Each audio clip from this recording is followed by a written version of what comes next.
আমার বৌমা তুই সব বুঝে ফেলাইছি। কদিন পরে তোমাকে বাচ্চা হইব, বাচ্চার ভবিষ্যৎ আছে, টাকা পয়সা লাগবো, এই জন্য আমার মায়ের বিয়েটা ভেঙে দিছস। তোমার বাবা মাকে ছেড়ে আমার কাছে চলে আসছো, আর আমি তোমাকে অভাব অনটনের মধ্যে রাখছি। তুমি তো এটা ডিজার্ভ করো না, এইভাবে হয় না। তোমার এমন পরিস্থিতিতে আমি তোমার পাশে থাকা সত্ত্বেও তুমি যদি এভাবে ভেঙে পড়ো, তাহলে আমি থাকার মানে কি? তুমি না সবসময় বলো আমি তোমার সাপোর্ট সিস্টেম। তাছাড়া আমাদের এই পরিস্থিতি তো সবসময় থাকবে না। দেখবা খুব তাড়াতাড়ি আল্লাহ আমাদের এই বিপদ থেকে উদ্ধার করবেন। তোমার রান্না করার জন্য বাজার দরকার ছিল, আমি বাজার করে নিয়ে আসছি।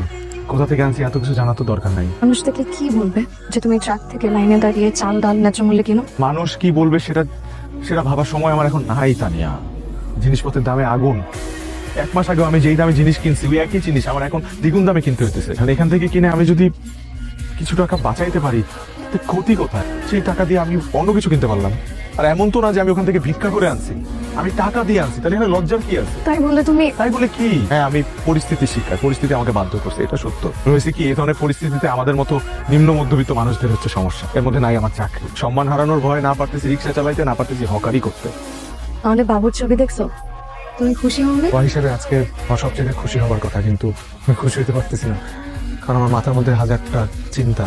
ওকে ঠিকঠাক মতো বড় করতে পারবো কিনা, ভালো স্কুলে পড়াশোনা করাইতে পারবো কিনা, পুষ্টিকর খাবার খাওয়াইতে পারবো কিনা আমি জানি না। এর মধ্যে নাই আমার চাকরি। 4টা মানুষের সংসারে কিভাবে চলতেছে আল্লাহই জানে।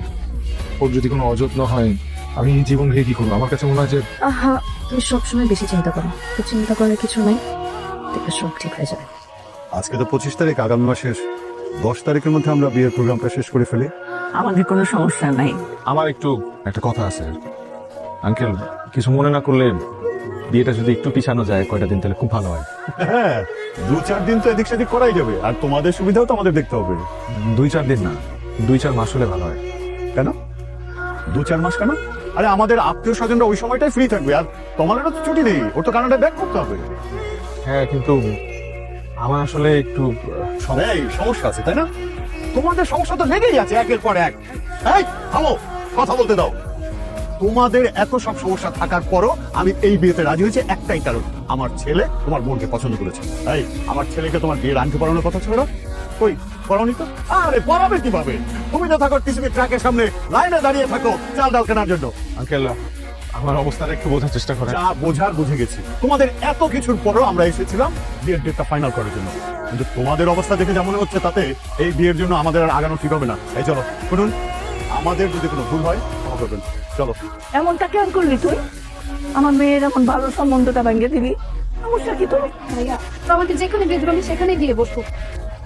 কত কিছু করতে আর পিছাই গেল। কি এমন হয়েছে আমাদের তো বলতে পারতো। তুই তো আগে এমন ছিলি না। কত 2টা মাস ধরে আমি দেখতেছি ঠিক ক্যান্সার হয়ে গেছে। বাজার সদাই ঠিক মতো করছ না, তোমার কাছে না ভাতাই না খাওয়াইতেছি। সব খরচ দিবি তো দূরের কথা, তোমার কোচিংয়ের টাকাটা পর্যন্ত তুই দিতেছিস না। আমার বান্ধবীরা আমার হাসাহাসি করে, দেশে যাইতে আমার লজ্জা করে। তুই যদি আমাকে করাতে কষ্ট হয়ে যেত আমাকে বল, আমি কোচিংয়ে যাবো বন্ধ করে দিই। আমার বৌমা আমি সব বুঝে ফেলাইছি। কদিন পরে তোমাকে বাচ্চা হইব, বাচ্চার ভবিষ্যৎ আছে, টাকা পয়সা লাগবো, এই জন্য আমার মায়ের বিয়েটা ভেঙে দিছস। তুই এখন আর খরচ করতে চাইতেছিস না। আমি আমি তোমার গোলা পেটে ধরছি। তুই একটা স্বার্থপর। হ্যাঁ, আমি স্বার্থপর। আমি একজন স্বার্থপর সন্তান। তুমি ঠিকই বলছো না, আমি একজন স্বার্থপর ভাই, আবার কখনো কখনো আমি একজন স্বার্থপর স্বামী। আচ্ছা আম্মা, আমার একটা কথা বলো তো, আমার বাপ যখন মারা যায় তখন আমার বয়স কত ছিল? ইন্টারে পড়ি। সেই বয়স থেকে আমি পুরো সংসারের হাল ধরছি। এতটুকু একটা পোলা পুরো সংসারের হাল ধরছি। মা, তুমি আজকে আমার স্বার্থপর বলে বলাইলা? কতটুকু বয়স ছিল আমার তখন? নিজের সংসারের দায়িত্ব নিছি, পাশাপাশি নিজের পড়াশোনা চালাই গেছি। নিজের পড়াশোনা কোনো বন্ধ হইতে দিই নাই।